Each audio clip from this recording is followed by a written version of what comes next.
it starts in a place where we don't know what we don't know.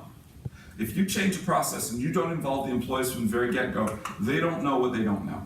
You're handing them an SOP. That's not how they learn. What good is an SOP to an employee that doesn't read English? It's useless. Yeah, and then we walked in. So what you're talking about is unconscious incompetence. This is the epitome of ignorance.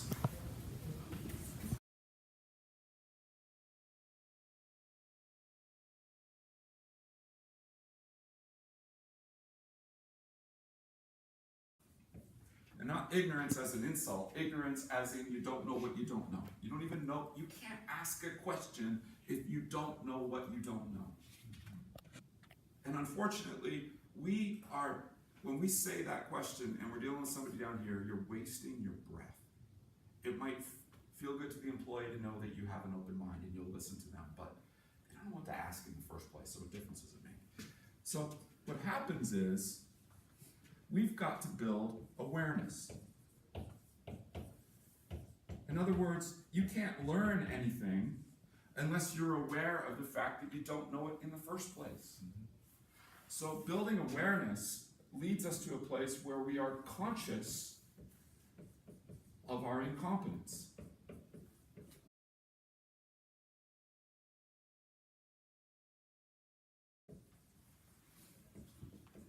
The funny thing about that state is that if you were then to say, feel free to ask any questions, at least then they'll go, I don't know what to ask.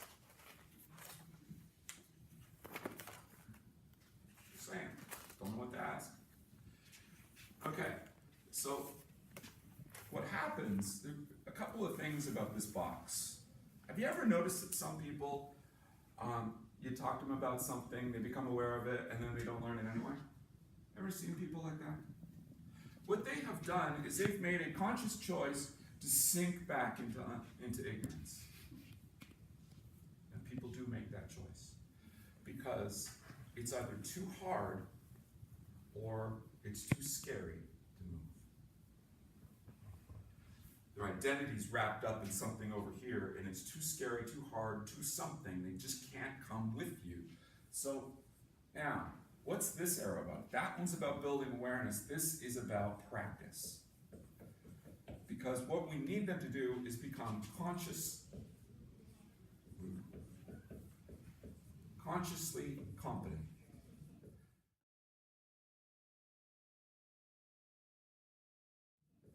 Now, I want you to think about the last time you learned a brand new skill, maybe something physical. Maybe you tried out a new sport. Right? Maybe you golfed for the first time. I'll give you a perfect example. After 30 years of golfing left-handed, I bought a right-handed set of clubs. And I thought it would be fun.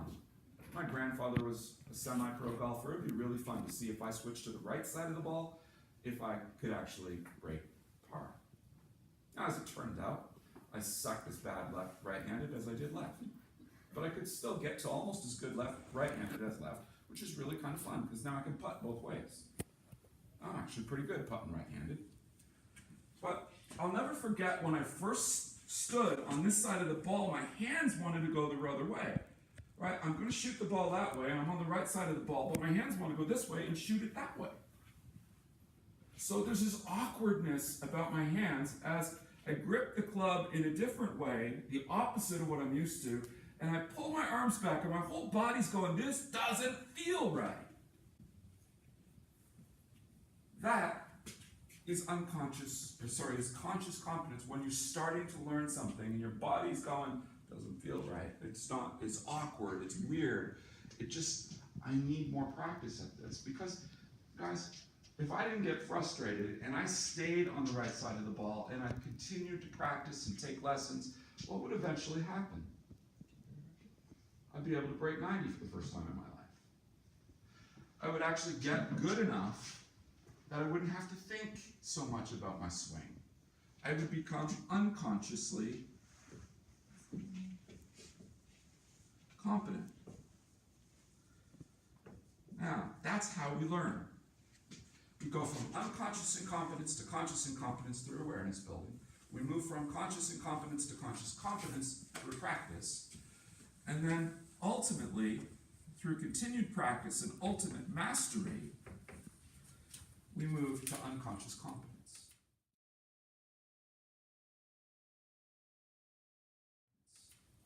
And all of us have a level of unconscious competence in us already.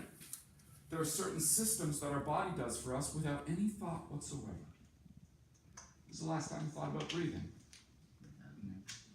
When was the last time you thought about standing vertically? When was the last time you thought about how to drive a car? How to answer a cell phone? All of these things are remarkably complex activities that our body has gotten so good at. We now, when we're driving, think about drinking coffee or taking a phone call or having a side conversation, hopefully not reading the newspaper or doing your makeup or shaving, but I've seen that too. Back in the 90s, I used, not the makeup part, but the shaving, I kept a razor in my glove compartment. When I left late, I'm like, and you get a phone call, so you're like, yeah, what's going on? Let me turn the razor off. Because more of our conscious energy is focused on these other things than it is on driving, because we are unconsciously competent. We didn't focus on it anymore. That's how we learn. If you go to an employee and go, feel free to ask us any questions. The only person who's going to ask a question is this one, who's learning how to do it, because now they have a context for what questions to ask. We need to come all the way back here and start with a different set of questions, not an invitation. Help me understand how you're performing now. Well, I think I'm doing good. Okay, so walk me through what your process is from your perspective. Right. And guess what? If they're down here and you ask them that question, what's going to happen? No. No say, man. I don't know. I thought I did, but they're going to go from step 1 to step 3 to step 7. And okay, so what happened to step 2? What do you mean? Well, here. Look through the procedure with me. You did step 1. There's step 2, and then you went to step 3. What happened to step 2? I didn't know I was supposed to do step 2. Okay, well, let's walk through. How do we do step 2? Well, I don't know. Okay, let's walk through it together. Now all of a sudden it's not putting the responsibility on the employee to know what they're doing wrong. Now it's, let's diagnose what the problem is. And by that question, you've moved them up here. And you've now given them work to come over here. And you're not done. You're going to have to check back and make sure that they're actually improving. So careful with what questions you're asking.